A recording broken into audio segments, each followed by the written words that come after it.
Iihi ka na? Paano yan? Na-stuck tayo sa traffic. Sasakit ang ano yan. Sumisipa pa naman si baby. Ay, ayan, may bote ako. Ihian. Ito, tapong ko laman. Kaya pa naman. Kaya pa. Hindi ka kasya dito. Mapupuno yan. Mapupuno doon. We found a faster route. Oh, ito. Avenue C2, which saves 5 minutes. If you prefer to stay on the current route, tap no thanks. Matak no thanks daw. Bahala ka sa buhay mo. O ano, dalawa na. Kasi yan. Kesa naman mahirapan ka. Iihi ka na.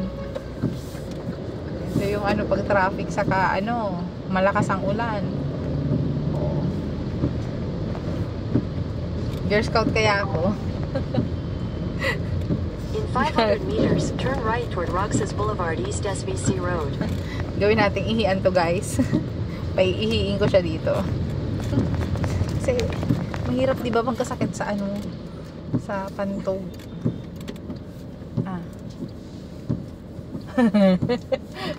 Water turns to juice. Makalipas ang ilang minuto, kasi lang sisilipin ka ng truck. Yung ginagawa nyo dyan. Kayo guys, ginagawa nyo rin ba yun? Pag ihi na kayo? Anong ginagawa nyo kapag traffic at ihi na? Oh, paano ba yan? Tapos nakastop pa. Mahirap yan. Magkakasakit talaga kayo. Kaya shout out dyan sa mga driver na ginagawang lahat para sa pamilya. God bless you guys. Isa ka na doon. Oh, dali na, ihi na. Ihi ka o iihi ka? Kasi ako hindi pwede.